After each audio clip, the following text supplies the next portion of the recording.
আহ্বান, আমি হাত পাখায় ভোট চাই না। আমাকে পরিচয় করে দেওয়া হয়েছে যে ইসলামী আন্দোলন বাংলাদেশ পীর সাহেব চরমনায় মনোনীত ক্যান্ডিডেট নড়াইল 2 আসনের। সত্য কথা, আমি শুধু হাত পাখার পক্ষে ভোট চাচ্ছি না, আমি ভোট চাচ্ছি ইসলামের পক্ষে। ফাইনালি সমস্ত ইসলামিক দল মিলে, আমাদের শীর্ষস্থানীয় ওলামা ইকরাম মিলে নড়াইল 2 আসনের জন্য কে পাবে?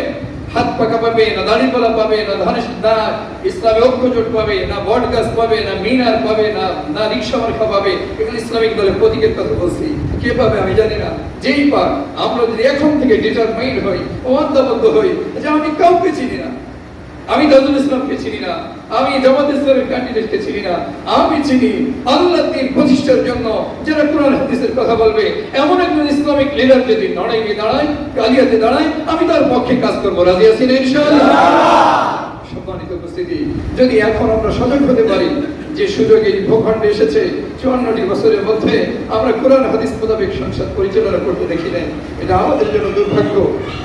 চুরি, ডাকাতি, ছিনতাই, রাহাজানি, চাঁদাবাজি, চীনা ব্যভিচার, রাষ্ট্রীয় কোষাগারের মালামাল হাজার হাজার কোটি টাকা দেশ থেকে পাচার করা হয়েছে। আমরা মার খেয়েছি। আমার দুঃখ হলো এই দেশে যখন এই অন্তর্বর্তীকালীন সরকার ডক্টর ইউনূস সাহেব আসলেন, সেদিনে আমার ঢাকা লালবাগ যে মসজিদের ক্ষতি 29 বছর যাবত সেখানে আল্লাহ পাকের মেহেরবানিতে আছি। আমি মসজিদে বলেছিলাম 5ই আগস্টের পরে আমাদের তো মার খাওয়ার শেষ নেই।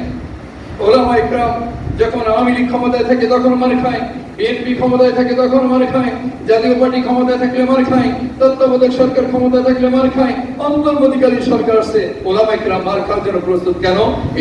এই অন্তর্বর্তীকালীন সরকার যদি কোরআন বিরোধী কোনো আইন করে, আমরা কোনো মুসলমান, বিশেষ করে কোনো ওলামা ইকরাম ঘরে বসে থাকবো?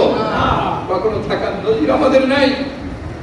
এই জন্য সব সময় এই 54টি বছর প্রতি বছরই প্রত্যেকটা সময় প্রত্যেক আমলে ওলামা ইকরাম মার খেয়েছে। কারণ সত্য কথা বলতে গেলে মার খেতে হবে।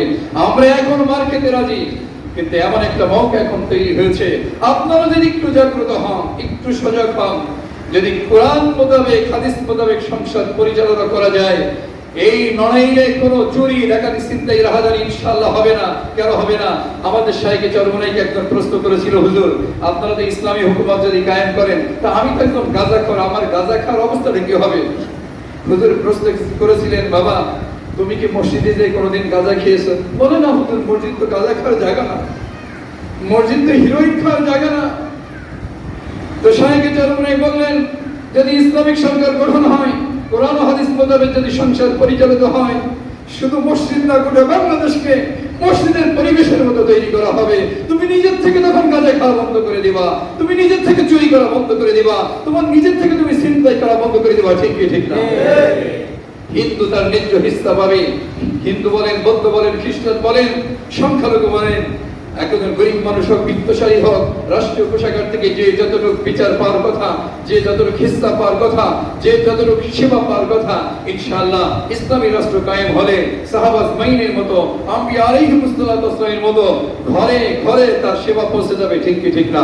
আল্লাহ পাক আমাদের সকলকে এই অনুযায়ী এই সেবা যাতে আমরা পেতে পারি, এই লালসবুজের ভূখণ্ডে আসুন, ইসলামের পক্ষে জনমত তৈরি করে জান মাল নিয়ে ইসলামের পক্ষে কাজ করি এবং ইসলামিক হুকুমত কায়েম করার জন্য, ইসলামী রাষ্ট্র গঠন করার জন্য আমরা প্রাণ চেষ্টা করি।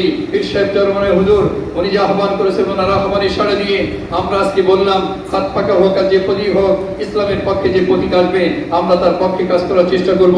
এই প্রত্যাশা রেখে, এই আশাবাদ ব্যক্ত করে আপনাদেরকে কষ্ট দিয়েছি, আমাকে ক্ষমা করবেন, একটু সময় বেশি নিয়েছি। এই আশাবাদ ব্যক্ত করে, এই প্রত্যাশা রেখে আমি আমার সংক্ষিপ্ত বক্তব্য এখানে শেষ করছি। আসসালামু আলাইকুম ওয়া রাহমাতুল্লাহি ওয়া বারাকাতুহু।